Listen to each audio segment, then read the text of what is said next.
ಪಂಚಭೇದ ಜ್ಞಾನವರುಪು ವಿರಿಂಚಿ ಜನಕನ ತೋರು ಮನದಲ್ಲಿ ವಾಂಛಿತಪ್ರದ ಒಲುಮೆಯಿಂದಲಿ ದಾಸನೆಂದರಿದು ಪಂಚವಕ್ತ್ರನ ತನಯ ಭವದೊಳು ವಂಚಿಸದೆ ಸಂತೈಷು ವಿಷಯದಿ ಸಂಚರಿಸದಂದಲಿ ಮಾಡು ಮನಾದಿ ಕರಣಗಳ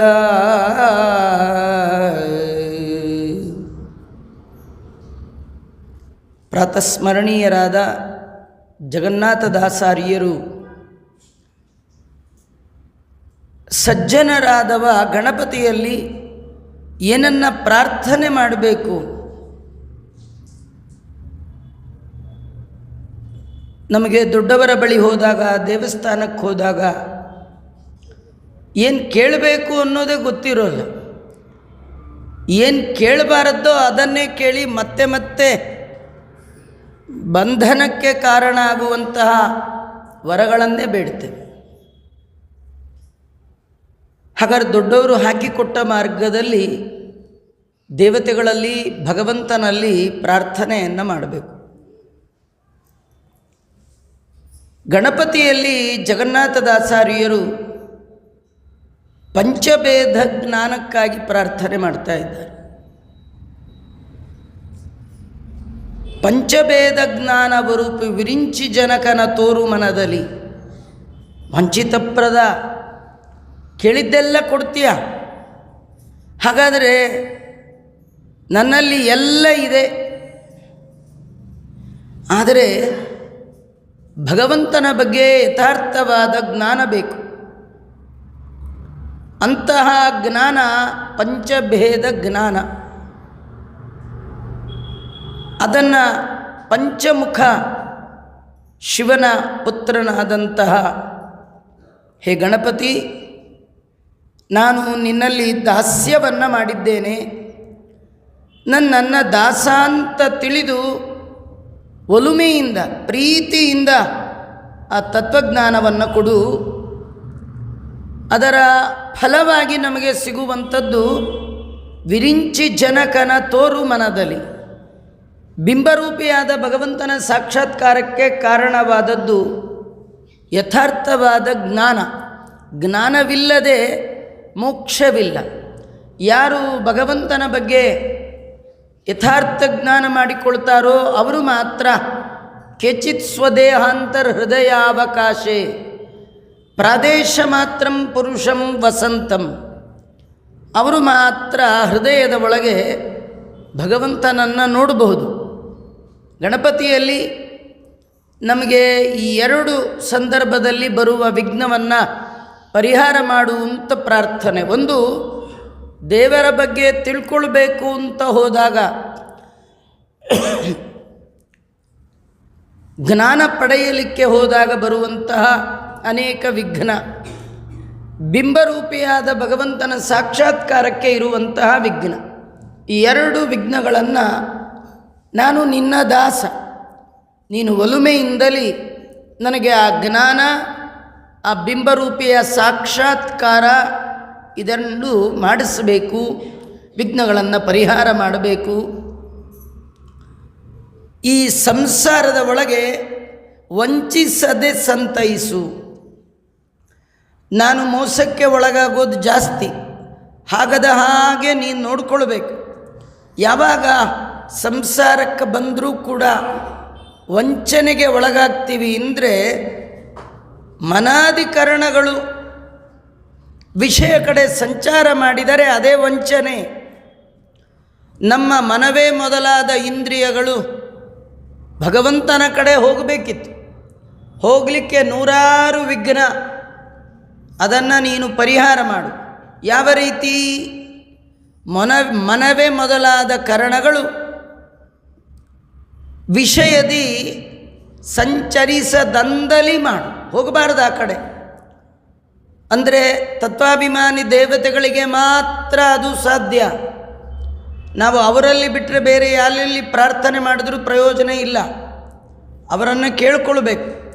ಹೇಗೆ ನಿಮಗೆ ಮನವೇ ಮೊದಲಾದ ಇಂದ್ರಿಯಗಳು ಭಗವಂತನ ಕಡೆಗೆ ಇದೆಯೋ, ಭಗವತ್ ಪರವಾಗಿ ಹರಿಯತ್ತೋ, ಆ ಹರಿಯ ಕಡೆ ನಿಮ್ಮ ಮನಸ್ಸು ಹರಿವಂತೆ ನಮ್ಮ ಮನಸ್ಸು ಕೂಡ ವಿಷಯಾದಿಗಳ ಕಡೆ ತಿರುಗಿ ಈ ಸಂಸಾರದಲ್ಲಿ ವಂಚನೆಗೆ ಒಳಗಾಗದ ಹಾಗೆ ನೀನು ಅನುಗ್ರಹ ಮಾಡು ಅಂತ ಹೀಗೆಲ್ಲ ಪ್ರಾರ್ಥನೆ ಮಾಡಿದ್ದಾರೆ.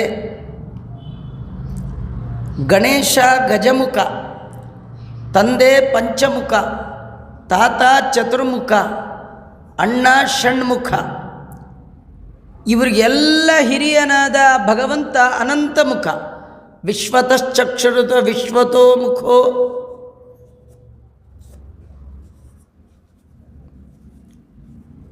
ಧ್ಯೇಯ ಪಂಚಮುಖೋ ರುದ್ರ ಅಂತ ಆಚಾರ್ಯರು ರುದ್ರದೇವರ 5 ಮುಖ, 5 ತತ್ವದ ಅಭಿಮಾನಿ, ಮನಸ್ಸು ಬುದ್ಧಿ ಚಿತ್ತ ಚೇತನ ಮತ್ತು ಅಹಂಕಾರ, ಅದರ ಸಂಕೇತವಾಗಿ 5 ಮುಖ.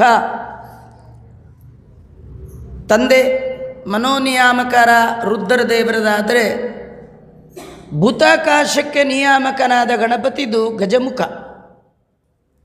ಇಂತಹ ಗಣಪತಿಯಲ್ಲಿ ಮತ್ತೊಂದು ಪ್ರಾರ್ಥನೆ ಮಾಡ್ತಾ ಇದ್ದಾರೆ, ಬಹಳ ಮೌಲಿಕವಾದ ಮಾತು. ಜಗನ್ನಾಥದಾಸರು ಕೇವಲ ಗಣಪತಿಯಲ್ಲಿ ಮಾತ್ರ ಅಲ್ಲ, ನಮ್ಮ ದೇಹವನ್ನು ಅಧಿಷ್ಠಾನ ಮಾಡಿಕೊಂಡು ಇದರ ಒಳಗೆ ಇರುವಂತಹ ಎಲ್ಲ ತತ್ವಾಭಿಮಾನಿಗಳಲ್ಲಿ ಜೀವ ಈ ಬಗೆಯ ಪ್ರಾರ್ಥನೆಯನ್ನೇ ಮಾಡಬೇಕು. ಕೇವಲ ನಮ್ಮ ದೇಹದ ಒಳಗಿರುವ ಪ್ರಧಾನ 5 ತತ್ವಗಳಲ್ಲಿ ಒಂದಾದ ಆಕಾಶ ತತ್ವದ ಅಭಿಮಾನಿಯಾದ ಗಣಪತಿಯಲ್ಲಿ ಮಾತ್ರ ಈ ಪ್ರಾರ್ಥನೆ ಅಲ್ಲ. ಈ ಮೂಲಕವಾಗಿ ಜಗನ್ನಾಥದಾಸರು ಗಣಪತಿಯಂತಹ ಎಲ್ಲ ತತ್ವಾಭಿಮಾನಿಗಳು 24 ತತ್ವಮಾನಿ ದೇವತೆಗಳು ನಮ್ಮ ದೇಹದ ಒಳಗಿದ್ದಾರೆ.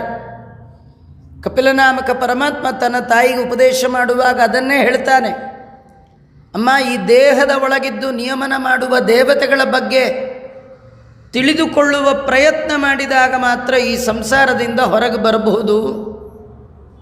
ಎಲ್ಲಿಯ ತನಕ ಈ ದೇಹ ನಂದು ನಾನೇ ಎನ್ನುವ ದುರಭಿಮಾನ ಇದೆ, ಆ ದುರಭಿಮಾನಯುಕ್ತವಾಗಿ ಏನು ಕರ್ಮ ಮಾಡಿದರೂ ಮತ್ತೆ ಮತ್ತೆ ಮತ್ತೆ ಹುಟ್ಟುವ ಸಾಯುವ ಹುಟ್ಟು ಸಾವಿನ ನಡುವೆ ಮುಪ್ಪನ್ನು ಎದುರಿಸಬೇಕಾದಂತಹ ಭಯಾನಕತೆ ಜೀವನಿಗಿದ್ದದ್ದೇ.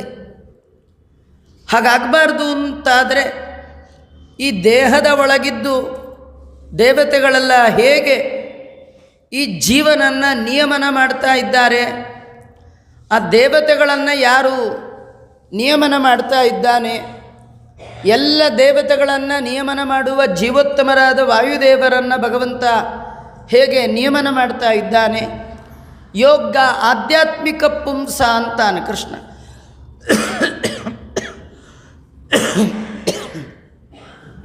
ಕಪಿಲನಾಮಕ ಪರಮಾತ್ಮ ಹೇಳುವಾಗ ಯೋಗ ಆಧ್ಯಾತ್ಮಿಕ ಪುಂಸ, ಜೀವ ಉಪಾಯದಿಂದ ದೇಹವನ್ನು ಅಧಿಷ್ಠಾನ ಮಾಡಿಕೊಂಡು ಒಳಗೆ ವ್ಯಾಪಾರ ಮಾಡುವಂತಹ ದೇವತೆಗಳಲ್ಲಿ ಈ ಬಗೆಯ ಪ್ರಾರ್ಥನೆಯನ್ನು ಮಾಡಬೇಕಂತ. ಏನು ಪ್ರಾರ್ಥನೆ? ಒಮ್ಮೆ ತತ್ವಾಭಿಮಾನಿ ದೇವತೆಗಳು, ಒಳಗಿರುವ ದೇವತೆಗಳು ಪಂಚಭೇದ ಜ್ಞಾನ ಕೊಟ್ಟರು ಅಂತಾದರೆ, ಒಳಗಿರುವ ಭಗವಂತನ ಅಪರೋಕ್ಷ ಆಯಿತು ಅಂತಾದರೆ, ಮುಂದೆ ಏನೇ ಜನ್ಮ ಬಂದರೂ ತೊಂದರೆ ಇಲ್ಲ.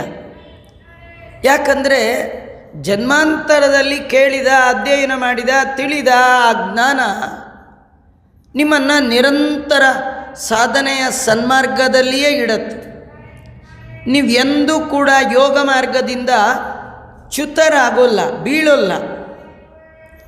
ಅದಕ್ಕೆ ಈ ಸಂದರ್ಭದಲ್ಲಿ ತತ್ವಾಭಿಮಾನಿಗಳಲ್ಲಿ ಒಬ್ಬರಾದ ಗಣಪತಿಯಲ್ಲಿ ಜಗನ್ನಾಥದಾಸರ ಪ್ರಾರ್ಥನೆ, ಏನು ಬೇಡುವುದಿಲ್ಲ ನಿನ್ನ ಕುಯೋನಿಗಳು ಬರಲಂಜೆ, ಲಕುಮಿ ಪ್ರಾಣಪತಿ ತತ್ವೇಶರಿಂದೊಡಗೂಡಿ ಗುಣಕಾರಿಯ ತಾನೇ ಮಾಡುವನೆಂಬ ಈ ಸುಜ್ಞಾನವನೆ ಕರುಣಿಪುದೆಮಗೆ ಮಹಾನುಭಾವ ಮುಹುರ್ಮುಹುರ್ ಪ್ರಾರ್ಥಿಸುವೆ ಇನಿತೆಂದು.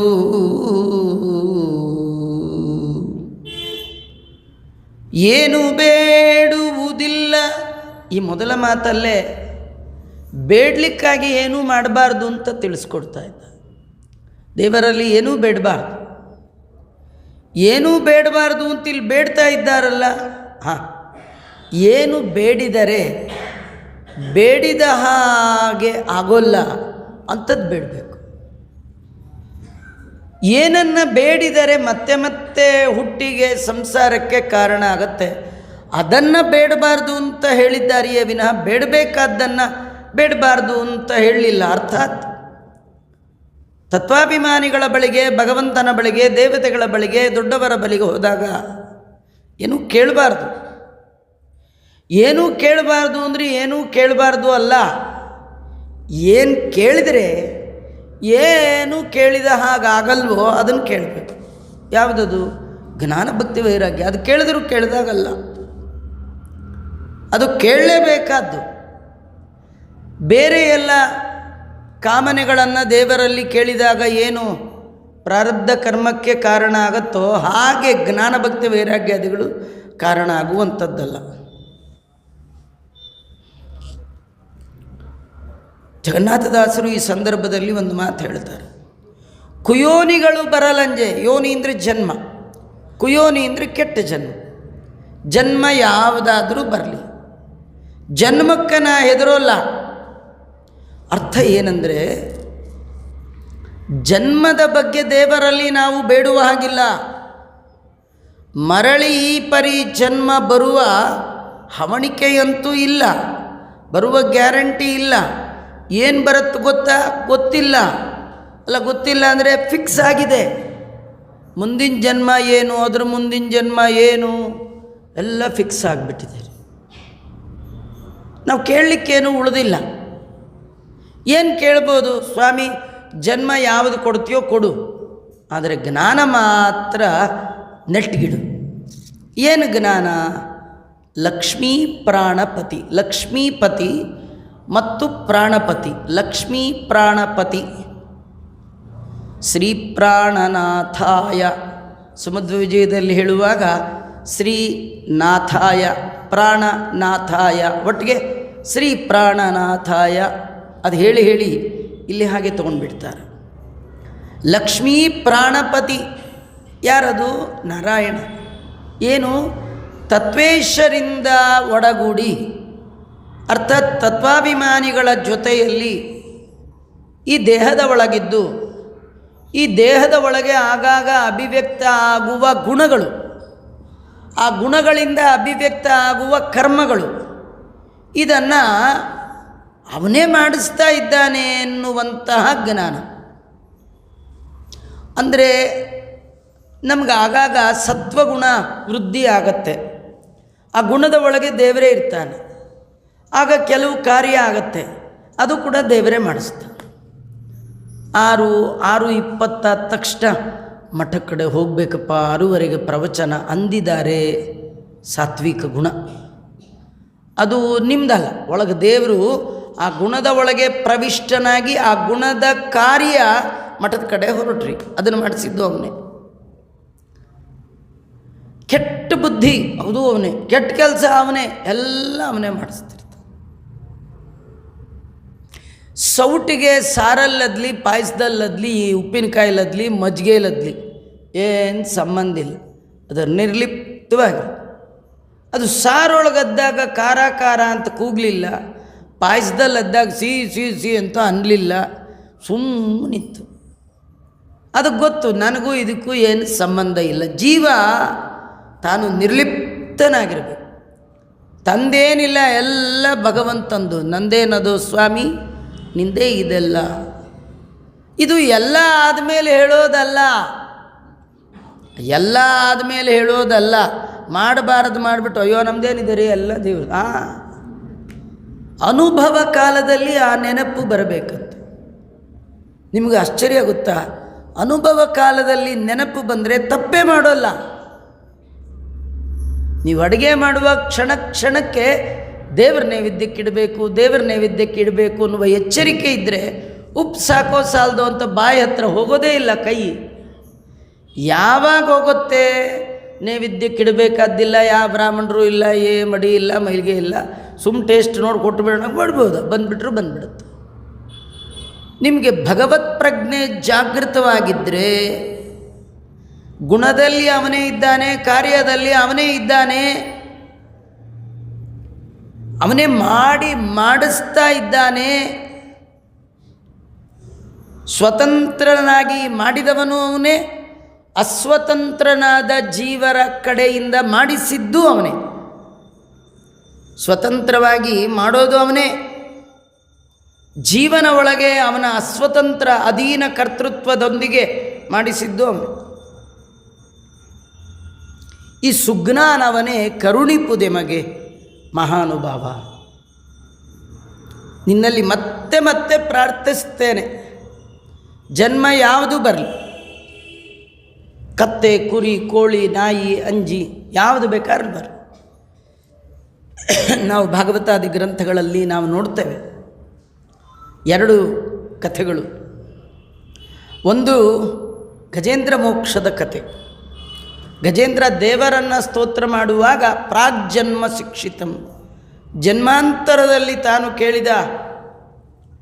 ತಿಳಿದ ಜ್ಞಾನದಿಂದ ಆನೆಯ ಜನ್ಮದಲ್ಲಿಯೂ ಭಗವಂತನನ್ನು ಸರ್ವೋತ್ತಮ ಅಂತ ಉಪಾಸನೆ ಮಾಡ್ತು. ಇನ್ನೊಂದು ಕತೆ, ರಹುಗಣರಿಗೆ ಜಡಭರತರು ಉಪದೇಶ ಮಾಡುವಾಗ ಜಡಭರತನ ಕೇಳ್ತಾನೆ ರಹುಗಣ, ಅಲ್ಲ ಯಾವಾಗ ಕಲ್ತಿದ್ದು, ನಿಂಗೆ ಯಾವಾಗ 3-4 ಜನ್ಮದ ಹಿಂದಿಂದೆಲ್ಲ ಹೇಳ್ತಾ ಇದ್ದೀಯಲ್ಲ ಅಂದರೆ ಅವ ಹೇಳ್ತಾನೆ, ಕೃಷ್ಣಾರ್ಚನ ಪ್ರಸಂಗಾತ್, ನಾನು ಜನ್ಮಾಂತರದಲ್ಲಿ ಕೇಳಿದೆ, ಬರೀ ಕೇಳಿಬಿಟ್ಟೆ ಅಲ್ಲ, ಕೇಳಿಬಿಟ್ಟೆ ಬಿಟ್ಟಿಲ್ಲ. ನೀವು ಬರೀ ಇನ್ಫಾರ್ಮೇಷನ್ ತಗೊಳ್ತಾ ಇದ್ದೀರಿ, ಇಂಪ್ಲಿಮೆಂಟ್ ಮಾಡ್ತಾ ಇಲ್ಲ ಅಂದರೆ ವೇಸ್ಟ್. ಹರಿಕಥಾಮೃತ ಸಾರಕ್ಕೆ ಬಂದ್ರಿ, ಭಾಗವತಕ್ಕೆ ಬಂದ್ರಿ, ಭಾರೀ ಇನ್ಫಾರ್ಮೇಷನ್, ಖುಷಿ ಖುಷಿ ಖುಷಿ. ಕೇಳಿ ಮುಂದೇನು ಏನು ಮಾಡಲಿಲ್ವ, ಹಾಗಾದ್ರೆ ವೇಸ್ಟ್. ಒಳ್ಳೆ ಡಾಕ್ಟ್ರ್ ಸಿಕ್ಕಿದ್ರು, ನಿಮ್ಮ ಕರೆಕ್ಟ್ ಡಯಾಗ್ನೈಸ್ ಮಾಡಿದ್ರು, ಪ್ರಿಸ್ಕ್ರಿಪ್ಷನ್ ಕೊಟ್ಟರು, ಎಲ್ಲ ಆಯಿತು, ಅಂಗಡಿಗೂ ಹೋದ್ರಿ, ಮಾತ್ರೆನೂ ತಂದ್ರಿ, ಮುಂದೆ ತಿನ್ನಲಿಲ್ಲ, ಅಲ್ಲೇ ಇಟ್ಬಿಟ್ವಿ, ಮುಗಿದು ರೋಗ ಹೆಂಗೂ ಆಸೆ ಆಗುತ್ತೆ. ಡಾಕ್ಟ್ರ್ ಸರಿ, ಡಯಾಗ್ನೈಸ್ ಮಾಡಿದ್ದು ಸರಿ, ಮಾತ್ರೆ ಕೊಟ್ಟಿದ್ದು ಸರಿ, ತಂದದ್ದು ಸರಿ, ಇಟ್ಟಿದ್ದು ಸರಿ, ಮುಖ್ಯವಾಗಿ ಏನಾಗಬೇಕಿತ್ತು ತಗೊಂಡೇ ಇಲ್ಲ. ಭರತ ಅಪ್ಪ ಹೇಳಿದ ಋಷಭನಾಮಕ ಪರಮಾತ್ಮ ಹೇಳಿದ್ದನ್ನು ಕೇಳಿ ಬಿಟ್ಟದ್ದಲ್ಲ, ಕೇಳಿ ಹಿಡ್ದದ್ದಕ್ಕೆ ಜನ್ಮಾಂತರಕ್ಕೂ ಬಿಡದೆ ಬಂದದ್ದು. ನಮ್ಮದೊಂದು ದೌರ್ಭಾಗ್ಯ ಏನಂದರೆ, ನಾವು ಕೇಳ್ತೀವಿ, ಚೆನ್ನಾಗಿ ಕೇಳ್ತೀವಿ, ಆದರೆ ಯಾವುದೂ ಇಟ್ಕೊಳ್ಳೋಕೆ ಹೋಗಲ್ಲ. ಇಟ್ಕೊಬಾರ್ದು, ನಮ್ಗೆ ಯಾಕೆ ಆಚಾರ, ಎಲ್ಲಿ ಕೇಳ್ತೀವೋ ಅಲ್ಲಿ ಬಿಟ್ಟು ಹೋಗ್ಬಿಡ್ತೀವಪ್ಪ, ನಮ್ದು ನಾವು ಯಾವುದೂ ತೊಗೊಂಡೋಗಲ್ಲ, ಕೇಳಿದ್ದು ತೊಗೊಂಡೋಗಲ್ಲ, ಏನು ಮಾಡಿ, ಹಾಗಾದ್ರೆ ಏನು ಪ್ರಯೋಜನ ಅಂತ. ಗಣಪತಿಯಲ್ಲಿ ಈ ಪ್ರಾರ್ಥನೆ ನಮಗೆ, ಈ ಕಥೆ ಯಾವುದು ಜನ್ಮ ಬರಲಿ, ನಾವು ಸಾಧನೆ ಮಾಡಿದ್ದು ಹಾಳಾಗಬಾರ್ದು. ಇದೇನು ಕಥೆ ಅಂದರೆ, ನಾವೆಲ್ಲ ಎಷ್ಟೇ ಸಂಪಾದನೆ ಮಾಡಿದರೂ ಆ ಸಂಪಾದನೆ ಮಾಡುವಾಗ ನಮ್ಮೆಲ್ಲ ಇಂದ್ರಿಯಗಳನ್ನು ಹಾಕಿ ಇಡೀ ದೇಹವನ್ನೇ ಇಟ್ಟು ಸಂಪಾದನೆ ಮಾಡಿರ್ತೀವಿ. ಈ ಸಂಪಾದನೆಯನ್ನು ನಮ್ಮ ಮಕ್ಕಳು ಕಲೆಕ್ಟ್ ಮಾಡ್ಕೊಂಡು ಬಿಡ್ತಾರೆ. ನಾವು ಸತ್ವಿ ಅಂತಾದರೆ ನಮ್ಮದು ಎಲ್ಲ ಸಂಪತ್ತು ಅದು ಮಕ್ಕಳಿಗೆ ಟ್ರಾನ್ಸ್ಫರ್ ಆಗಿ ತೊಗೊಂಡ್ಬಿಡ್ತಾರೆ.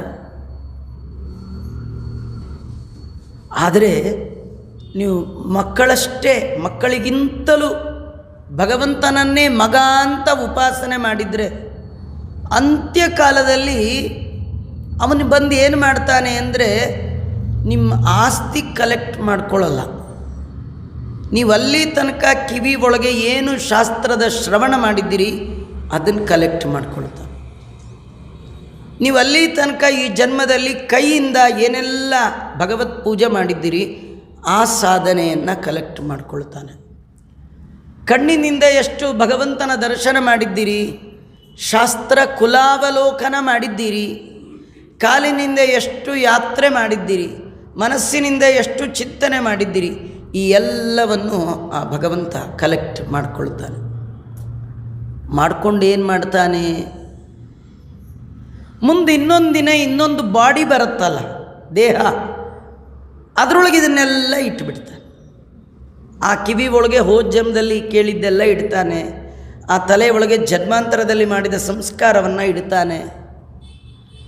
ನಿಮ್ಮದು ಸಾಧನೆ ಡಿಸ್ಕಂಟಿನ್ಯೂ ಆಗದ ಹಾಗೆ ಮಾಡಿ ಮುಂದುವರಿಸ್ತಾನೆ.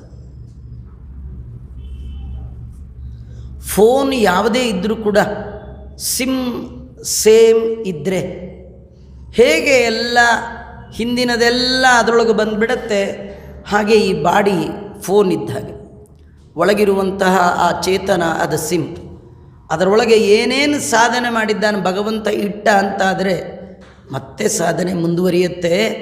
ಆದರೆ ಈ ಕೆಲಸ ಯಾರಿಗೂ ಮಾಡಲಿಕ್ಕೆ ಸಾಧ್ಯ ಇಲ್ಲ, ಅದು ಭಗವಂತ ಬಿಟ್ಟರೆ ಮತ್ತಾರೂ ಇಲ್ಲ. ಮಕ್ಕಳು ಆಸ್ತಿಗೆ ಬರ್ಬೋದು, ಅಸ್ಥಿಗೆ ಬರೆದಿದ್ದರೂ ಕೂಡ, ಅಸ್ಥಿ ಸಂಚಯನಕ್ಕೆ ಬರದೇ ಇದ್ದರೂ ಆಸ್ತಿ ಸಂಚಯನ ಆಗುವಾಗ ಬಂದುಬಿಡ್ತಾರೆ. ಆದರೆ ಭಗವಂತ ಆಸ್ತಿಗೆ ಬರಲ್ಲ, ನಿಮ್ಮದು ಆಸ್ತಿಕ್ಯ ಬುದ್ಧಿ, ನೀವೇನು ಸಾಧನೆ ಮಾಡಿದ್ದೀರಿ ಅದನ್ನು ಕರುಣೆಯಿಂದ ಭಗವಂತ ಸ್ವೀಕಾರ ಮಾಡಿ ಜನ್ಮ ಜನ್ಮಾಂತರಕ್ಕೂ ಆ ಸಾಧನೆ ನಮ್ಮ ಹಿಂದೆ ಬರುವ ಹಾಗೆ ಆ ಭಗವಂತ ಮಾಡ್ತಾನೆ. ಹೀಗೆ ಮಾಡಬೇಕಂತಾದರೆ ಈ ತತ್ವಾಭಿಮಾನಿಗಳ ಅನುಗ್ರಹ ಬೇಕು, ಗಣಪತಿಯ ಅನುಗ್ರಹವೂ ಬೇಕು.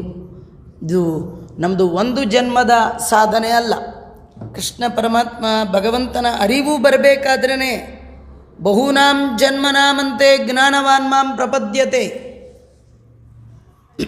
ಒಂದು ಜನ್ಮ ಎರಡು ಜನ್ಮದಲ್ಲಿ ದೇವರ ಬಗ್ಗೆ ನಾನು ತಿಳಿದೆ ಅಂತ ಯಾರಿಗೂ ಹೇಳಲಿಕ್ಕೆ ಸಾಧ್ಯ ಇಲ್ಲ. ನಮ್ಮ ಯೋಗ್ಯತೆಗೆ ಅನುಗುಣವಾದಷ್ಟು ದೇವರ ಬಗ್ಗೆ ತಿಳಿಯಬೇಕಾದರೂ ಅದಕ್ಕೆ ಅನೇಕ ಜನ್ಮಗಳ ಸಾಧನೆ ಬೇಕು. ಹಾಗೆ ಸಾಧನೆಯ ಸನ್ಮಾರ್ಗದಲ್ಲಿ ಹೋದಾಗ ವಿಘ್ನಗಳು ಬಾರದ ಹಾಗೆ ಪ್ರತಿ ಜನ್ಮದಲ್ಲಿ ಸಾಧನೆ ಕಂಟಿನ್ಯೂ ಆಗುವ ಹಾಗೆ ಮಾಡುವ ಶಕ್ತಿ ಈ ಗಣಪತಿಗಿದೆ. ಅದಕ್ಕೆ ಪ್ರಾರ್ಥನೆ ಮಾಡ್ತಾರೆ, ಏನೂ ಬೇಡುವುದಿಲ್ಲ, ಕೆಟ್ಟ ಜನ್ಮ ಬರಲಿ. ತುಂಬ ಒಳ್ಳೆ ಮಾತು, ಕೆಟ್ಟ ಜನ್ಮ ಬರಲಿ, ಒಳ್ಳೆ ಜನ್ಮ ಬಂದು ಕೆಟ್ಟ ಜ್ಞಾನ ಬರೋದಕ್ಕಿಂತ ಕೆಟ್ಟ ಜನ್ಮ ಬಂದು ಒಳ್ಳೆ ಜ್ಞಾನ ಬಂದರೆ ಆ ಜನ್ಮವೇ ದೊಡ್ಡದು. ಜನ್ಮ ತೊಗೊಂಡು ಏನು ಮಾಡ್ತೀರಿ? ಪ್ರಹ್ಲಾದರಾಜರು ನರಸಿಂಹದೇವರ ಮುಂದೆ ಸ್ತೋತ್ರ ಮಾಡುವಾಗ ಹೇಳ್ತಾರೆ, ನವೃತ್ತಂ ನ ಬಹುಜ್ಞತ. ಭಗವಂತ ಅನುಗ್ರಹ ಸಂಪಾದನೆ ಮಾಡಬೇಕಂದ್ರೆ ದೇವರು ಯಾವುದು ಜಾತಿ ಮತ ಪಂಥ ಯಾವುದು ನೋಡಲ್ಲ. ಅವನು ಚೆನ್ನಾಗಿದ್ದಾನೋ ಚೆನ್ನಾಗಿಲ್ವೋ, ದುಡ್ಡಿದೆಯೋ ದುಡ್ಡಿಲ್ವೋ, ಪಂಡಿತನೋ ಅಲ್ವೋ, ಯಾವುದು ಮೇಲೋ ಕೆಳಗೋ, ಏನು ಜಾತಿ ಭೀತಿ ಯಾವುದು ನೋಡಲ್ಲ. ಯಾಕಂದರೆ ಏನೂ ಇಲ್ಲದ ಆನೆಗೆ ಒಲಿದವ ನೀನು. ಏನಿತ್ತು ಆನೆಗೆ? ಜಾತಿಯ ಅಧ್ಯಯನವ, ಸಂಸ್ಕಾರವ, ದಾನವ, ಧರ್ಮವ, ಪೂಜೆಯ ಏನಿತ್ತು? ಹಾಗಾದ್ರೆ ನೀನು ಒಲಿಯೋದು ಯಾವುದಕ್ಕೆ? ಭಕ್ತಿಗೆ ಮಾತ್ರ. ಭಕ್ತಿ ಇತ್ತು ಅಂತಾದರೆ ಅದು ಯಾವ ಜನ್ಮ ಆದರೂ ಆಗಲಿ. ಪ್ರಹ್ಲಾದರಾಜರ ಎಂಥ ತೂಕದ ಮಾತು ಗೊತ್ತಾ ಈ ವಿಷಯದಲ್ಲಿ? ಅಂದರೆ ಇದು ಜಗನ್ನಾಥದಾಸರ ಮಾತಾದರೆ ಅದು ಅವರ ಅಣ್ಣನ ಮಾತು. ಅಣ್ಣ ಯಾರು? ಪ್ರಹ್ಲಾದ. ಇವರೇ ಸಕ್ಲಾದರು. ಪ್ರಹ್ಲಾದರಾಜರಂತಾರೆ, ವಿಪ್ರಾದ್ವಿಷಡ್ಗುಣಯುಧಾತ್ ಅರವಿಂದ ಪಾದ. 12 ಗುಣಗಳಿಂದ ಯುಕ್ತನಾದಂತಹ ಬ್ರಾಹ್ಮಣ. ಆದರೆ ಭಗವಂತನ ಪಾದದಲ್ಲಿ ಭಕ್ತಿ ಇಲ್ಲ ಅಂತಾದರೆ 12ರಲ್ಲಿ ಒಂದೂ ಇಲ್ಲದೆ ಕೇವಲ ಭಗವದ್ಭಕ್ತಿ ಇದೆ ಅಂದರೆ ಶ್ವಪಚಂ ವರಿಷ್ಠಂ. ಶ್ವಪಚ ಅತ್ಯಂತ ಅಂತ್ಯಜ, ಅವನು ಶ್ರೇಷ್ಠ ಅಂತ ಹೇಳುವಾಗ ಕೆಟ್ಟ ಜನ್ಮ ಬಂದರೂ ಸರಿ, ಕೆಟ್ಟ ಜ್ಞಾನ ಬರಬಾರ್ದು. ಹಾಗಾಗಬೇಕು ಅಂತಾದರೆ ಗಣಪತಿಯ ಅನುಗ್ರಹ ತುಂಬ ಅಗತ್ಯ ಅನ್ನುವಂತಹ ತತ್ವವನ್ನು ಇಲ್ಲಿ ತಿಳಿಸ್ತಾ ಇದ್ದಾರೆ. ಮತ್ತೆ ಜಗನ್ನಾಥದಾಸರು ಸ್ತೋತ್ರ ಮಾಡ್ತಾ ಗಣಪತಿಯಲ್ಲಿ ಪ್ರಾರ್ಥನೆ ಮಾಡ್ತಾರೆ, ನಮೋ ನಮೋ ಗುರುವರ್ಯ ವಿಬುಧೋತ್ತಮ ವಿವರ್ಜಿತ ನಿದ್ರಾ ಕಲ್ಪದ್ರುಮ ನೆನಿಪ ಭಜಕರಿಗೆ ಬಹುಗುಣ ಭರಿತ ಶುಭ ಚರಿತ ಉಮೆಯನಂದನ ಪರಿಹರಿಸಿ ಮಮತೆ ಬುದ್ಧ್ಯಾದಿಂದ್ರಿಯಗಳ ಕ್ರಮಿಸಿ ದಣಿಸುತ್ತಲಿಹವು ಭವದೊಳಗಾವ ಕಾಲದಲ್ಲಿ ನಮೋ ನಮೋ ಗುರುವರಿಯ ವಿಬುಧೋತ್ತಮ ವಿವರ್ಜಿತ ನಿದ್ರ ಕಲ್ಪದ್ರುಮ ನೆನಿಪೆ ಭಜಕರಿಗೆ ಬಹುಗುಣ ಭರಿತ ಶುಭ ಚರಿತ ನಮೋ ನಮೋ. 2 ಸತಿ ನಮೋ ನಮಃ. ಆದರ, ನೀವು ದೊಡ್ಡವ್ರಿಗೆ ನಮಸ್ಕಾರ ಮಾಡೋದು ಮುಖ್ಯ ಅಲ್ಲ, ಅದರೊಳಗೆ ಆದರ ಇರಬೇಕು. ಆದರ ಇಲ್ಲದ ನಮಸ್ಕಾರ ಬಂದ್ರೆ ನಮಸ್ಕಾರ ಆಚಾರ್ಯ ಅದೇನು ಹೊಡಿತಾರೋ ಬೈತಾರೋ ಕೈಯೇ ಎತ್ಬಿಟ್ಟಿದ್ದಾರೆ ಏನ್ರಿ, ಆ ಮಾತಲ್ಲಿ ವಿನಯ ಬೇಕು, ಆದರ ಬೇಕು. ವಾಯ್ಸು ವೇರಿ ಆದ್ರೇ ಆದರ ಇಲ್ಲ ಗೊತ್ತಾಗ್ಬಿಡುತ್ತೆ. ನಮೋ ನಮೋ ಗುರುವರಿಯ. ಜಗನ್ನಾಥದಾಸರು ನೋಡಿ ಗಣಪತಿಯನ್ನು ಹೇಗೆ ಪ್ರಾರ್ಥನೆ ಮಾಡ್ತಾರೆ. ನಾವು ಸುಮ್ಮನೆ ಗಣಪತಿ ಮುಂದೆ ಹೋಗಿ ಹಣೆ ಚಚ್ಕೊಂಡು 3 ಸತಿ ಕೂತು ಎದ್ದೆ, ಏನು ಬಾಯಿಲಿ ಏನಿಲ್ಲ. ಏನನ್ಬೇಕು? ಗುರುವರಿಯ, ಶ್ರೇಷ್ಠ ಗುರುವರಿಯ ಅಂದರೆ ಶ್ರೇಷ್ಠ. ಹೊರಗಿನ ಗುರುಗಳಿಗಿಂತಲೂ ಒಳಗಿನ ಗುರುಗಳು ಭಾಳ ಶ್ರೇಷ್ಠ. ಇವರೆಲ್ಲ ಒಳಗಿನ ಗುರುಗಳು. ಅಂದರೆ ಹೊರಗಿನ ಗುರುಗಳು ಬರೀ ಹೊರಗಿಂದ ಜ್ಞಾನವನ್ನು ಕೊಡ್ಬೋದೇ ವಿನ ಒಳಗೆ ನಿಂತು ಆ ಹೇಳಿದ ಜ್ಞಾನವನ್ನು ಮನನ ಮಾಡುವ ಹಾಗೆ ಮಾಡುವ ತಾಕತ್ತು ಅವರಿಗಿಲ್ಲ.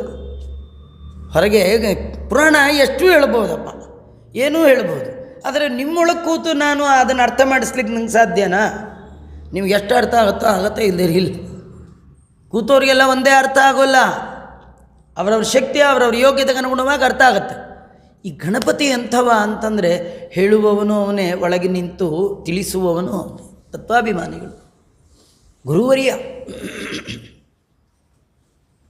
ಭಾಗವತದಲ್ಲಿ ಈ ಮಾತು ಶುಕಾಚಾರ್ಯರಿಗೆ ಬಂದಿದೆ. ಶುಕಾಚಾರ್ಯರನ್ನು ಸ್ತೋತ್ರ ಮಾಡುವಾಗ ತಂ ಸರ್ವಭೂತ ಹೃದಯಂ ಮುನಿಮಾನತೋಸ್ಮಿ, ಸರ್ವಭೂತ ಹೃದಯಂ ಅಂದಿದ್ದಾರೆ. ಶುಕಾಚಾರ್ಯರು ಎಂಥವರು ಅಂದರೆ ಎಲ್ಲ ಪ್ರಾಣಿ ಪ್ರಪಂಚದ ಹೃದಯವನ್ನೇ ಮನೆ ಮಾಡಿಕೊಂಡು ಒಳಗೆ ಕೂತ ಮನೋನಿಯಾಮಕರು ಇವರು ಅಂತ ತಿಳಿಸ್ತಾ ಉಭಯ ಗುರುತ್ವವನ್ನು ಅದರಲ್ಲಿ ತಿಳಿಸ್ತಾ ಇದ್ದಾರೆ. ಪರೀಕ್ಷಿತನಿಗೆ ಹೊರಗಿನಿಂದ ನಿಂತು ಉಪದೇಶ ಮಾಡಿದವರು ಇವರೇ, ಒಳಗೆ ನಿಂತು ಗ್ರಹಿಸಿದವರು ಇವರೇ. ಎರಡು ರೀತಿಯಿಂದ ಗುರುಗಳು. ಮತ್ತು ಅವ್ರ ಮಗ ಇವರು ಹಾಗೆ. ದೇವತೆಗಳೆಲ್ಲ ಗುರುವರಿಯರು. ಹೊರಗೆ ನಿಂತು ಹೇಳ್ತಾರೆ, ಒಳಗೆ ನಿಂತು ತಿಳಿಸ್ತಾರೆ, ಎರಡೂ ಕೆಲಸ.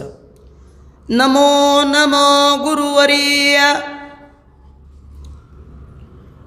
ವಿಬುಧೋತ್ತಮ. ವಿಬುಧೋತ್ತಮ ದೇವತೆಗಳಲ್ಲೇ ಉತ್ತಮನಾದ ದೇವತೆ, ಭಗವಂತನ ಸನ್ನಿಧಾನ ವಿಶೇಷದಿಂದ ಯುಕ್ತನಾದವ, ಭಗವಂತನಿಂದಲೇ ಮೊದಲು ಪೂಜೆ ಇವನಿಗಾಗಲಿ ಅಂತ ಅನುಗ್ರಹ ಸಂಪಾದನೆ ಮಾಡಿದವ ಬುಧೋತ್ತಮ. ವಿವರ್ಜಿತ ನಿದ್ರ, ನಿದ್ದೆಗೆದ್ದವ. ಏನನ್ನೂ ಗೆಲ್ಲಬಹುದು, ನಿದ್ದೆ ಗೆಲ್ಲೋದು ಕಷ್ಟ. ದೇವತೆಗಳೆಲ್ಲ ಅದನ್ನು ಗೆದ್ದಿದ್ದಾರೆ. ಹೇಗೆ ಅಂದರೆ ಭಗವಂತನ ದರ್ಶನ ಮಾಡಿದಾಗಿನಿಂದ ಹಿಡಿದು ಅವರು ಕಣ್ಣೇ ಮುಚ್ಚಲ್ಲ. ದೇವರ ದರ್ಶನ ಮಾಡದೆ ಅವರು ದೇವತ್ವ ಪದವಿಯನ್ನು ಹೊಂದೋಲ್ಲ. ಒಮ್ಮೆ ದೇವರ ದರ್ಶನ ಮಾಡಿದ ಕಣ್ಣು ಮುಚ್ಚಲ್ಲ. ಅವ್ರ ಕಣ್ಣೇ ಹಾಗೆ ಮುಚ್ಚೋದೇ. ವಿಗತ ನಿದ್ರ, ವಿವರ್ಜಿತ ನಿದ್ರ. ನಿದ್ದೆ ಗೆಲ್ಲೋದು ಅಂದರೆ ಅಜ್ಞಾನದ ವ್ಯಾಪಾರ ಇಲ್ಲ. ಅಲ್ಲ, ಕೆಲವು ಸತಿ ಆಗತ್ತಲ್ಲ ಅಂದರೆ ಅದು ಅವ್ರದ್ದು ಸ್ವಭಾವ ಅಲ್ಲ. ಕಲಿ ಪ್ರವೇಶ ಅವರು ಇವ್ರದ್ದು ಪ್ರವೇಶ ಆದರೆ ಹಾಗಾಗತ್ತೆ. ಸ್ವಾಭಾವಿಕವಾಗಿ ಸಾತ್ವಿಕರು ದೇವತೆಗಳು. ಹಾಗಾಗಿ ವಿಗತ ನಿದ್ರ. ಭಜಕರಿಗೆ ಕಲ್ಪದ್ರುಮ ನೆನಿಪೆ. ಯಾರು ನಿನ್ನನ್ನು ಭಜನೆ ಮಾಡ್ತಾರೆ, ಸೇವಾ ಮಾಡ್ತಾರೆ, ನಿನ್ನ ಸರಿಯಾಗಿ ತಿಳಿದು ಉಪಾಸನೆ ಮಾಡ್ತಾರೆ. ಅವರಿಗೆ ನೀನು ಕಲ್ಪದ್ರುಮ, ಬಯಸಿದ್ದನ್ನು ಕೊಡುವ ವೃಕ್ಷ ವಿಶೇಷ.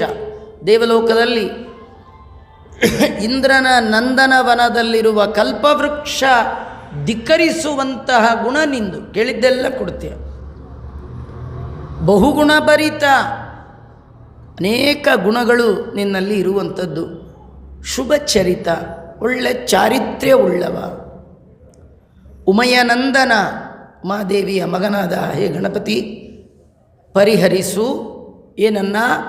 ಅಹಂ ಮಮತೆ, ಬುದ್ಧಿಯಾದಿ ಇಂದ್ರಿಯಗಳ ಕ್ರಮಿಸಿ ಈ ಅಹಂಕಾರ ಮಮಕಾರ ಅನ್ನೋದು ಬುದ್ಧಿ, ಚಿತ್ತ, ಚೇತನ, ಮನಸ್ಸು ಇದರೊಳಗೆಲ್ಲ ಆಕ್ರಮಿಸಿ ಯಾವಾಗಲೂ ಈ ಸಂಸಾರದಲ್ಲಿ ನಮ್ಮನ್ನು ಗೋಳೈಕೊಳ್ತಾ ಇದೆ. ಆವ ಕಾಲದಲ್ಲಿ ಭವದೊಳಗೆ ದಣಿಸುತ್ತಲಿಹವು, ತುಂಬ ಸುಸ್ತು ಮಾಡ್ತಾ ಇದೆ. ನಾವು ಜೀವನದಲ್ಲಿ ತುಂಬ ಜನ ಅಂತಾರೆ ಸಾಕಾಗಿದೆ. ಯಾಕೆ ಸಾಕಾಗಿದೆ? ಯಾಕಂದರೆ ಅಹಂಕಾರ ಮಮಕಾರಗಳು ಬುದ್ಧಿಯಲ್ಲಿ ಸಂಚಾರ ಮಾಡ್ತಾ ಇರೋದ್ರಿಂದ. ನೀವು ಕಣ್ಣಿಂದ ನೋಡಿ, ಮಮಕಾರ ಬಿಟ್ಟು ನೋಡಿ. ದಾಸರಾಯರದು, ಪುರಂದರದಾಸರದು ಒಂದು ಹಾಡು, ಸತಿ ಸುತರಿರಬೇಕು, ಸತಿ ಸುತರಿರಬೇಕು, ಅತಿ ಮೋಹ ಬಿಡಬೇಕು. ಸತಿ ಸುತ ಎಲ್ಲ ಇರಬೇಕು, ತುಂಬ ಇರಬಾರ್ದು. ಹೆಂಡತಿ ಆಗಿರಬೇಕು. ಸ್ವಲ್ಪ ನೋಡಿ, ಹೆಂಡ ಅತಿ ಆದರೆ ಭಾಳ ಕಷ್ಟ. ಹೆಂಡತಿ ಓಕೆ, ಹೆಂಡ ಅತಿ ಭಾರಿ ಕಷ್ಟ. ಅದರಿಂದ ಎಲ್ಲ ಅಕ್ಷರಗಳಷ್ಟೇ. ಅದು ಪರಿಹರಿಸು.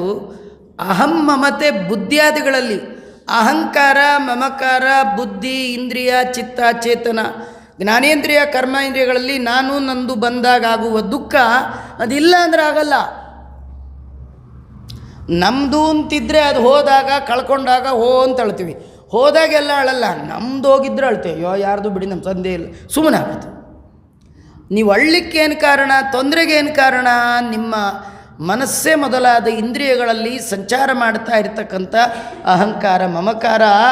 ಅದು ಆ ಕಡೆ ಹೋಗದ ಹಾಗೆ ಸ್ವಲ್ಪ ನೀನು ನೋಡ್ಕೊಳ್ಳಪ್ಪ. ನೀನು ವಿಶಿಷ್ಟ ವರ್ಗದ ದೇವತಾ ಗಣಕ್ಕೆ ಸೇರಿದವ, ಎಲ್ಲ ದೇವತೆಗಳಂತೆ ನೀನಲ್ಲ ಅಂತ ಹೀಗೆ ಸ್ತೋತ್ರ ಮಾಡ್ತಾ ಇದ್ದಾರೆ. ನಾವೇನು ಬೇಡ, ಗಣಪತಿ ದೇವಸ್ಥಾನಕ್ಕೆ ಹೋದಾಗ ಇದು 21 ಶ್ಲೋಕ, ಒಂದು 3 ಪ್ರದಕ್ಷಿಣೆ ಮಾಡೋದು ಮುಗಿದೋಗ್ಬಿಡುತ್ತೆ. ನಾವು ಏನೇನೋ ಕೇಳೋದಕ್ಕಿಂತ ಜಗನ್ನಾಥ ದಾಸರದ 21 ನುಡಿ ಹೇಳಿಬಿಟ್ರೆ ಎಲ್ಲ ಕೇಳಿದಾಗ ಆಗ್ಬಿಡುತ್ತೆ. ಜಯ ಜಯತು ವಿಘ್ನೇಶ, ಜಯ ಜಯತು ವಿಘ್ನೇಶ, ತಾಪತ್ರಯ ವಿನಾಶನ ವಿಶ್ವಮಂಗಳ. ಜಯ ಜಯತು ವಿದ್ಯಾಪ್ರದಾಯಕ ವೀತ ಭಯ ಶೋಕ. ಜಯ ಜಯತು ಚಾರ್ವಾಂಗ, ಕರುಣಾನಯನದಿಂದಲಿ ನೋಡಿ ಜನ್ಮಾಮಯ ಮೃತಿಗಳನ್ನು ಪರಿಹರಿಸು ಭಕ್ತರಿಗೆ ಭವದೊಳಗೆ. ಜಯ ಜಯತು ವಿಘ್ನೇಶ, ಜಯತು ಜಯವಾಗಲಿ, ಜಯವಾಗಲಿ ಅಲ್ಲ. ಎಲ್ಲಿ ಯುದ್ಧಕ್ಕೆ ಹೋಗಿದ್ದಾರಾ? ಏನು ಜಯವಾಗಲಿ ಅನ್ನೋ ಶಬ್ದಕ್ಕೆ ಗೆಲುವು, ಜಯ ಗೆಲುವು ಅರ್ಥ ನಮ್ದದು. ನಿಜವಾಗಿ ಜಯ ಶಬ್ದಕ್ಕೆ ಉತ್ಕೃಷ್ಟ, ದೊಡ್ಡವ, ಉತ್ತಮ ಇಷ್ಟೇ ಅರ್ಥ. ನೀನು ಉತ್ತಮನಪ್ಪ. ಯಾಕೆ? ನಿನಗೆ ತಾಪತ್ರಯ ವಿನಾಶ. ನೀನು ಜೀವನದಲ್ಲಿ ಆಧ್ಯಾತ್ಮಿಕ ಆದಿಭೌತಿಕ ಆದ್ಯದೈವಿಕ ಅನ್ನುವ ತಾಪತ್ರಯಗಳಲ್ಲಿ ನಾವೇನಿರ್ತೀವಿ, ಈ ತಾಪಗಳಿಗೆಲ್ಲ ವಿಘ್ನರಾಜ ನೀನೇ ಕಾರಣ. ನಿನ್ನ ಅನುಗ್ರಹ ಇದ್ದರೆ ಯಾವ ತಾಪವೂ ಉಂಟಾಗೋಲ್ಲ. ವಿಶ್ವಮಂಗಳ, ನಿನ್ನ ನಾಮಸ್ಮರಣೆ ಜಗತ್ತಿಗೆ ಮಂಗಳವನ್ನು ಉಂಟು ಮಾಡುತ್ತೆ. ಸುಮ್ಮನೆ ನಿಮಗೊಂದು ಉದಾಹರಣೆ ಹೇಳ್ತೇನೆ. ನಿಮ್ಮ ಲೋಕದಲ್ಲಿ ಯಾವುದೇ ಒಂದು ಮಂಗಳ ಕಾರ್ಯ ಆಗುವಾಗ ಮಾತ್ರ ಆದಿಯಲ್ಲಿ ಏನು ಪೂಜೆ ಮಾಡ್ತಾರೆ? ಮದುವೆ, ಮುಂಜಿ, ಗೃಹ ಪ್ರವೇಶ ಅಲ್ವೇ? ಅದೇ THI ಮಾಡುವಾಗ ಅಲ್ಲಿ ಗಣಪತಿ ಪೂಜೆ ಇಲ್ಲ.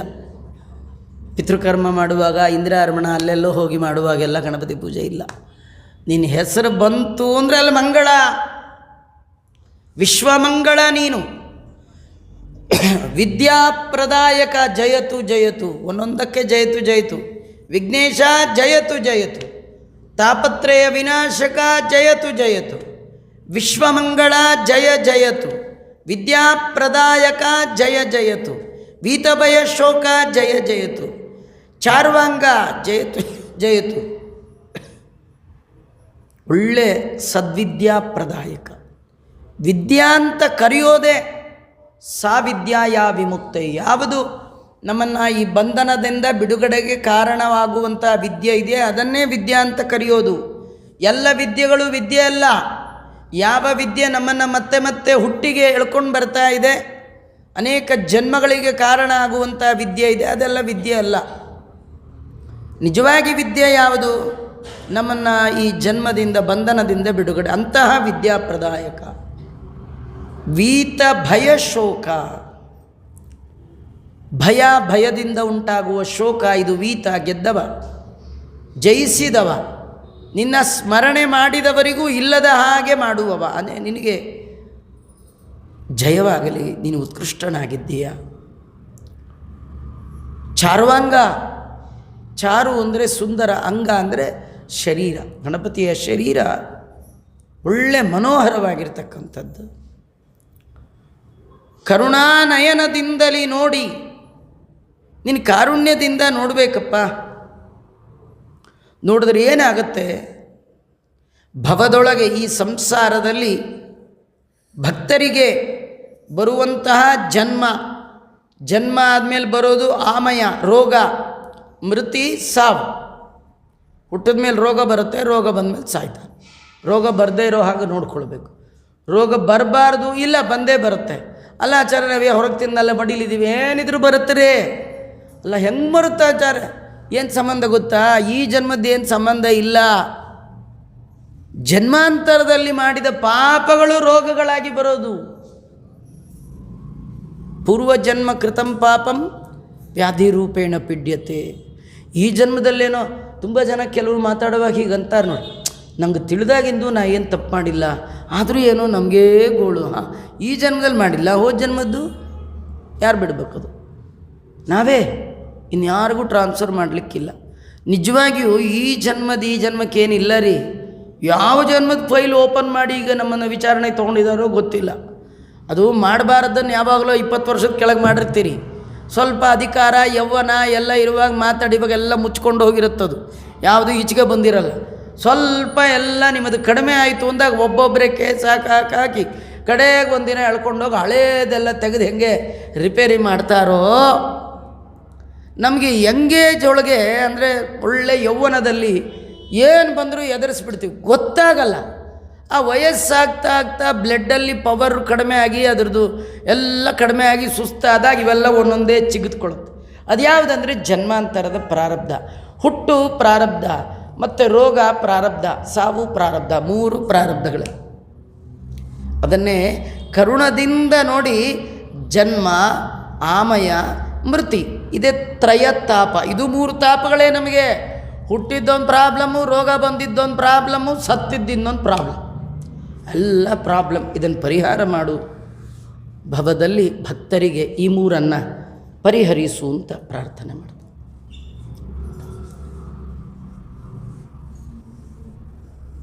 ಅವರ ಕೊನೆಯ ಪ್ರಾರ್ಥನೆ, ದೇವರಲ್ಲಿ ಏನು ಬೇಕು ಕೇಳಬೇಕು ನಾವು. ದೇವರಲ್ಲಿ ಇನ್ನೇನಿಲ್ಲ ಸ್ವಾಮಿ, 7 ರಿಂದ 8 ಪ್ರವಚನಕ್ಕೆ ಹೋಗಬೇಕು ಅಂತ ಅಂದ್ಕೊಂಡಿದ್ದೇನೆ, ಯಾವ ವಿಘ್ನ ಬಾರದ ಹಾಗೆ ನೀನು ನೋಡ್ಕೊ ಅಷ್ಟೆ. ದೇವರ ಸ್ಮರಣೆಗೆ ವಿಘ್ನ ಬಾರದ ಹಾಗೆ ದೇವರು ನೋಡ್ಕೊಳ್ಬೇಕಂತ ಗಣಪತಿ. ಕಡು ಕರುಣಿ ನೀನೆಂದರಿದು ಹೇರೊಡಲ ನಮಿಸುವೆ ನಿನ್ನಡಿಗೆ, ಬೆಂಬಿಡದೆ ಪಾಲಿಸು ಪರಮ ಕರುಣಾ ಸಿಂಧು ಎಂದೆಂದೂ. ನಡುವೆ ಬರುತ್ತಿಪ್ಪ ವಿಘ್ನವ ಪರ್ತಡೆದು ಭಗವನ್ನಾಮ ಕೀರ್ತನೆ ನುಡಿದು ನುಡಿಸೆನ್ನಿಂದ ಪ್ರತಿ ದಿವಸದಲ್ಲಿ ಮರೆಯದಲೇ. ನೀನು ತುಂಬ ಕರುಣಾಶಾಲಿ ಅಂತ ನಿನ್ನಲ್ಲಿ ನಾನು ಪ್ರಾರ್ಥನೆಗೆ ಬಂದಿದ್ದೇನೆ. ನೋಡಿ, ದೇವತೆಗಳಲ್ಲಿ ಎಲ್ಲರೂ ಕರುಣಾಶಾಲಿಗಳೇ. ಯಾಕೆ ಗೊತ್ತಾ? ಭಗವಂತನ ದೊಡ್ಡ ಗುಣ ಕಾರುಣ್ಯ. ಅದರ ಉಪಾಸನೆ ಮಾಡಿ ಮಾಡಿ ಮಾಡಿ ಮಾಡಿ ಭಕ್ತರಾದ ದೇವತೆಗಳಲ್ಲಿಯೂ ದೇವರ ಆ ಗುಣ ರಿಫ್ಲೆಕ್ಟ್ ಆಗಿಬಿಡುತ್ತೆ.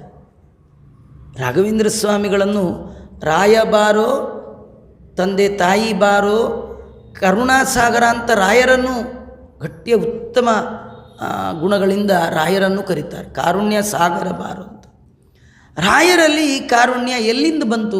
ಹರಿಪಾದ ಕಂಜ ನಿಷೇವಣ ಲಬ್ಧ ಸಮಸ್ತ ಸಂಪತ್ತು ಗುಣೈರ್ ಮಹದುಪಾಸಕ. ಅವರೇ ಪ್ರಹ್ಲಾದ ರಾಜರಾಗಿದ್ದಾಗ ಅವರ ಬಗ್ಗೆ ವೇದವ್ಯಾಸ ದೇವರು ಹೇಳ್ತಾ ಇರುವಾಗ ತುಂಬ ಗುಣಗಳಿಂದ ಭಗವಂತ ನನ್ನ ಆರಾಧನೆ ಮಾಡಿದ ಮಹಾನುಭಾವ ಈ ಪ್ರಹ್ಲಾದ. ದೇವರ ಗುಣದಲ್ಲಿ ದೊಡ್ಡ ಗುಣ ಯಾವುದು? ಕಾರುಣ್ಯ. ಅದಕ್ಕೆಂದೇ ಜಗನ್ನಾಥದಾಸರು ಒಂದು ಸಂಧಿನೇ ಕರುಣಾ ಸಂಧಿ ಅಂತ ಇಟ್ಟಿದ್ದಾರೆ. ದೇವರ ಬಗ್ಗೆ ಏನು ತಿಳ್ಕೊಳ್ಳದೇ ಇದ್ರೂ ಅವನು ಕರುಣೆ ತಿಳಿರಿ, ಕಾರುಣ್ಯದಿಂದ ನಿಮ್ಮನ್ನು ಎಷ್ಟು ಉದ್ಧಾರ ಮಾಡಿದ್ದಾನೆ ತಿಳಿದು ಅವನನ್ನು ಭಜನೆ ಮಾಡಿರಿ. ಹಾಗಾಗಿ ಈ ಎಲ್ಲ ದೇವತೆಗಳು ಭಗವಂತನ ಆರಾಧನೆ ಮಾಡಿ ಮಾಡಿ ಮಾಡಿ ಮಾಡಿ ತಮ್ಮ ಯಥಾಯೋಗ್ಯವಾಗಿ ಆ ಕಾರುಣ್ಯದ ಗುಣವನ್ನು ಜೀವನದಲ್ಲಿ ಅಳವಡಿಸಿಕೊಂಡಿದ್ದಾರೆ. ನೀನು ಕಡು ಕರುಣಿ ಎಂದು ಹೇರೊಡಲ ಲಂಬೋದರ ನಮಿಸುವೆ ನಿನ್ನಡಿಗೆ, ನಿನ್ನ ಪಾದಕ್ಕೆ ಎರಗಿದ್ದೇನಪ್ಪ. ಕ್ಷಣ ಬಿಡದೆ, ಬೆನ್ನು ಬಿಡದೆ. ಅಂದರೆ ಬೆನ್ನು ಬಿಡದೆ ಅಂದರೆ ನೀವು ಯಾವಾಗಲೂ ನನ್ನ ಹಿಂದೆ ಇರು, ನಾನು ಮುಂದೆ ಹೋಗ್ತಿರ್ತೀನಿ. ನೀನು ಮುಂದೆ ಬಂದರೆ ನಂಗೆ ಕಾಣಲ್ಲ ಅಂದರೆ ದೇವತೆಗಳನ್ನು ಕಾಣುವ ಕಣ್ಣು ನಮಗಿಲ್ಲ. ಯಾವಾಗಲೂ ದೇವತೆಗಳು ಮುಂದೆ ಬರಲ್ಲ ರೀ. ಮುಂದೆ ಬರೋರು ಜನಗಳು, ಅವ್ರು ಎಲ್ಲದಕ್ಕೂ ಮುಂದೆ ಬರ್ತಿರ್ತಾರೆ ಅಲ್ವಾ. ನಾನು ಮುಂದೆ ದೇವತೆಗಳು ಪರೋಕ್ಷ ಪ್ರಿಯ ಹಿ ದೇವ. ದೇವತೆಗಳು ಎಂದೂ ಮುಂದೆ ಬರಲ್ಲ, ಅವ್ರು ಯಾವಾಗೂ ಹಿಂದೆಯೇ ನಮ್ಮ ಹಿಂದೆ ಇದ್ದು ಮಾಡ್ತಾರೆ. ಯಾಕೆಂದರೆ ನಾ ಮಾಡಿದೆ ಅಂತ ಅವನಿಗೆ ಗೊತ್ತಾಗಬಾರ್ದು. ನಮಗೆ ನಾ ಮಾಡಿದೆ ಅಂತ ಗೊತ್ತಾಗಬೇಕು ಅಂತಲೇ ಎಲ್ಲರ ಮುಂದೆ ನಿಂತ್ಕೊಳ್ತಿರ್ತೀವಿ.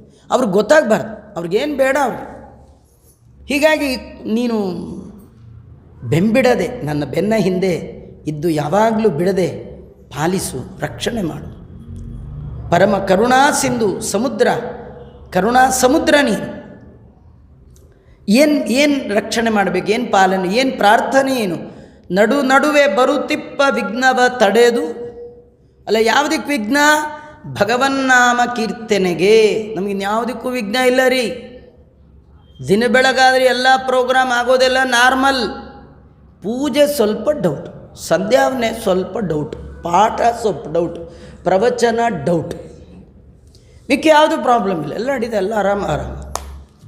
ಪಾಠ ಆಗ್ತಾಯಿಲ್ಲ, ಹೋಗೋಕ್ಕಾಗ್ತಾಯಿಲ್ಲ. ಪೂಜೆ ಅಯ್ಯೋ ಅದು ಆಗಲಿಲ್ಲ, ಮತ್ತು ಅದಕ್ಕೆ ವಿಘ್ನ.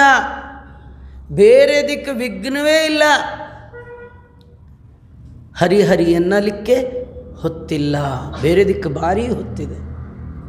ಹಾಗಾದರೆ ಭಗವನ್ನಾಮ ಕೀರ್ತನೆಗೆ ಏನು ನಡುವೆ ವಿಘ್ನಗಳು ಬರ್ತಾ ಇದೆ, ಅದು ಬಾರದ ಹಾಗೆ ಮಾಡಿ ಆ ಭಗವಂತನ ನಾಮ ಕೀರ್ತನೆ, ಅವನ ಪದಪದ್ಯ ಸುಳಾದಿಗಳು, ಅವನ ಗುಣಗಾನ ಮಾಡುವಂತಹ ಪದ ಸಮೂಹಗಳು ನನ್ನ ನಾಲಿಗೆಯಲ್ಲಿ ನುಡಿಸು. ಪ್ರತಿ ದಿವಸದಲ್ಲಿ ಮರೆಬೇಡ. ಮರಿದೆ ನಾನು ಮರೆತರೂ ನೀ ಮರಿಬೇಡ. ಮರೆಯೋದು ಮನುಷ್ಯರ ಸಹಜ ಗುಣ, ದೇವತೆಗಳಿಗೆ ಅದಿಲ್ಲ, ಮರವಿಲ್ಲ. ನೀನು ಮರಿಬೇಡ, ನನ್ನನ್ನು ಮರಿಬೇಡ, ನನ್ನೊಳಗೆ ನಿಂತು ನನ್ನ ಸಾಧನೆಯನ್ನು ಮಾಡಿಸೋದು ಮರಿಬೇಡ ಅಂತ ಹೀಗೆಲ್ಲ ಆ ಗಣಪತಿಯಲ್ಲಿ ಪ್ರಾರ್ಥನೆ ಮಾಡಿಕೊಂಡು ಅಂಕಿತದಿಂದ ಯುಕ್ತವಾದ ಈ ಪದ್ಯದ ಅದನ್ನು ಹೇಳ್ತಾರೆ. ಭಗವಂತನಿಗೆ ಕೆಂಪಾದ ತಾವರೆ ಕಮಲ ಭಾಳ ಇಷ್ಟವಾದ ಹೂವು. ಅಂತಹ 21 ಮೋದಕ ಪ್ರಿಯ. ಇಲ್ಲಿ 21 ಶ್ಲೋಕ ಪ್ರಿಯನಾಗಲಿ ಪದ್ಯಪ್ರಿಯನಾಗಲಿ ಅಂಥೇಳಿ, ಕೆಂಪು ಅಂದರೆ ಅದು ಬಣ್ಣ ಅಂದರೆ ಸಂಸ್ಕೃತದಲ್ಲಿ ರಾಗ, ಇದು ಅನುರಾಗ. ಭಕ್ತಿಯಿಂದ 21 ದಳದಿಂದ ಯುಕ್ತವಾದ ಕೆಂದಾವರೆಯನ್ನು ಆ ಗಣಪತಿಗೆ ಅರ್ಪಣೆ ಮಾಡ್ತಾ ಇದ್ದೇನೆ ಅಂತ ದಾಸರಾರು ಹೇಳ್ತಾರೆ. ಏಕವಿಂಶತಿ ಪದಗಳೆನಿಸುವ ಕೋಕನದ ನವಮಾಲಿಕೆಯ ಮೈನಾಕಿ ತನಯಾಂತರ್ಗದ ಶ್ರೀ ಪ್ರಾಣಪತಿಯ ನಿಪ ಶ್ರೀಕರ ಜಗನ್ನಾಥ ವಿಠಲ ಸ್ವೀಕರಿಸಿ ಸ್ವರ್ಗಾಪವರ್ಗದಲ್ಲಿ ತಾ ಕೊಡುವ ಸೌಖ್ಯಗಳ ಭಕ್ತರಿಗೆ ಆವ ಕಾಲದಲ್ಲಿ ಹರಿಕಥಾಮೃತ ಸಾರ ಗುರುಗಳ ಕರುಣದಿಂದ ಪನಿತು ಪೇಳುವೆ ಪರಮ ಭಗವದ್ಭಕ್ತರಿದನಾದರದಿ ಕೇಳುವುದು.